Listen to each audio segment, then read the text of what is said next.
You've heard the nursery rhyme, good night, sleep tight, don't let the bed bugs bite. And by now you may have heard the news that bed bugs are back. From well-scrubbed bedrooms to well-heeled hotel rooms, they're leaving unsuspecting victims with itchy bites, unsightly welts, and a definite case of the heebie-jeebies. How common are they and how worried should you be?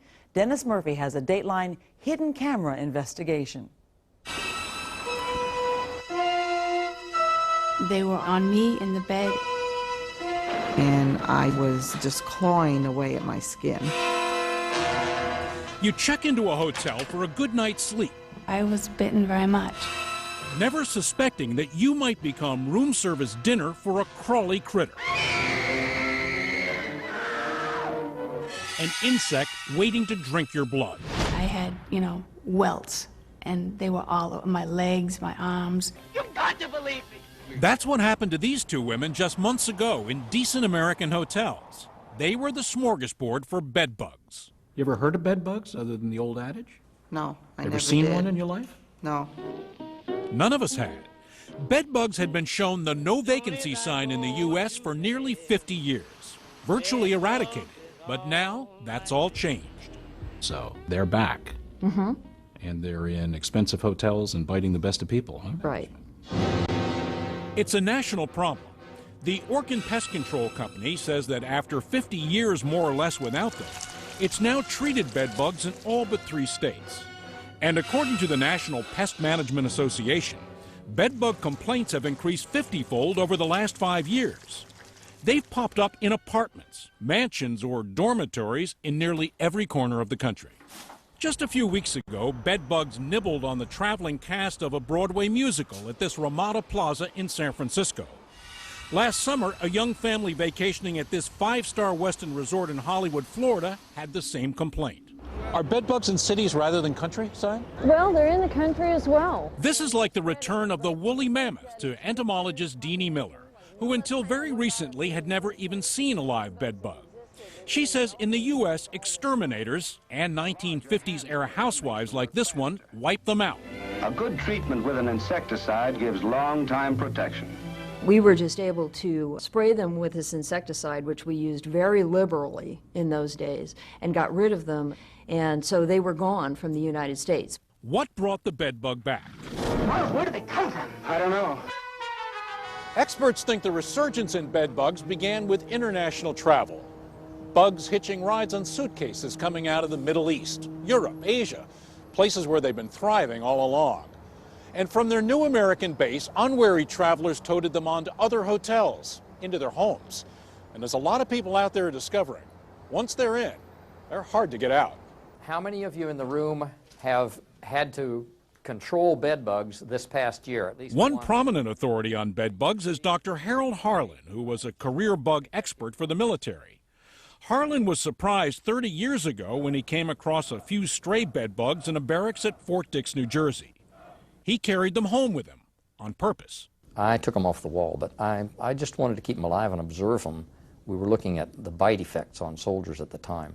And you have raised the grandchildren, the great-great-grandchildren, down through the generations and begat for 30 years now. How many bugs do you have? If I had to guess, I'd say around 15,000, 20,000. He keeps his bugs in jars in his basement. Every now and then, they've ended up in his bed. And your wife said? I don't think I want to discuss that. Keeping bed bugs has obvious drawbacks. Now, you can't go down to the pet store and get food for them. Well, how do you feed them? I feed them on myself, my arm, my leg, whatever. Your blood? Correct. And get ready for this. Now it's supper time. I'll put some on my arm and let them settle in to feed. I hope that they will feed fairly quickly here. Oh, man. Every human instinct, doctor, is to swipe this critter and smash his little body. People can have severe allergic reactions to bed bug bites, but generally, bed bugs are not considered a health threat. Even though blood is their meal, they don't spread blood-related illnesses like AIDS or hepatitis. For Dr. Harlan, the itchy red welts last 3 or 4 days. These other two are filling up fairly quickly. You know you could have birds or an ant colony. I've had ant colonies before, and they're not as interesting. You like these things, don't you? I think they're very novel. I think they're neat. Dr. Harlan's novel collection is proving invaluable to researchers. Some of them are using his domestic bed bugs to test against the current crop of bugs coming into the United States. And so far, the news is not good. That bed bug you might find under a hotel mattress isn't easily killed by pesticides available in the U.S. So essentially what happens is all of the ones that are susceptible to the pesticides die, and these few that are not susceptible survive. They mate with each other and produce babies that are just like themselves. And they're here in huge numbers. I think so. And they're showing up more and more in headlines, on websites, and in angry phone calls to lawyers like Al Ebanks, who went from no bedbug clients to 21 in 1 year. This is growing at an alarming rate. One of his clients is this woman, a banker who spends 60 nights a year on the road. In November, she checked into this Crown Plaza in New York's Times Square, into a room costing more than $200 a night. She says in the wee hours of the morning, something woke her up.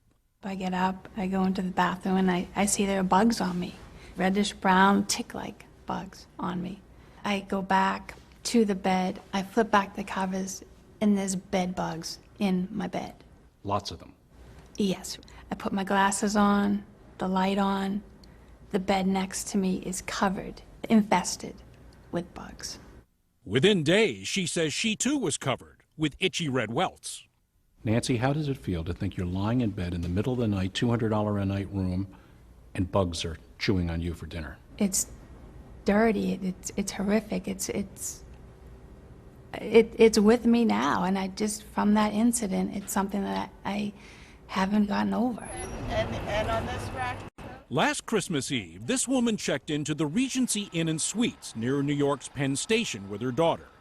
She paid $159 for a two-bedroom suite just steps away from the Empire State Building. The first morning, she woke up scratching. I had some itching on my upper thigh area, but what struck my mind was that there was bumps. The next morning, still more bumps, now swelling terribly and spreading down her arms and legs. As these pictures show in hideous detail, within days she was covered with over 200 huge red sores. Not once did I ever think that it would be bed bug bites. So how do you know if you've become dinner for bed bugs?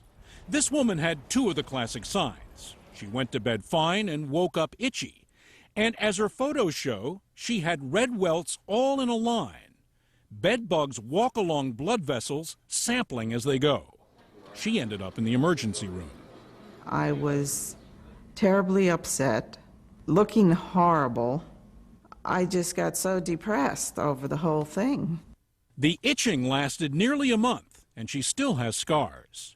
She says she left 3 messages for the hotel manager saying she'd had bed bugs, but nobody ever called her back. Does that mean they'd fixed the problem? In 418, I think I saw a bed bug. We'll find out. 418? Yeah.